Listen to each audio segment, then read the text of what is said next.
Hi, welcome to Boomer University. My name is Brian. Today we are looking at a 1970 Prowler trailer. We're going to redo it. We're going to make it a camping trailer. We're going to make it a food trailer for selling hot dogs and Frito boats.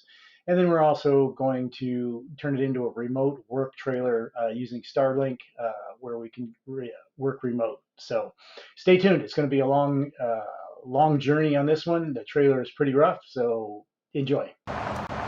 Here's a look at the outside of the trailer. Also, obviously, we've got it's older. It's 1970.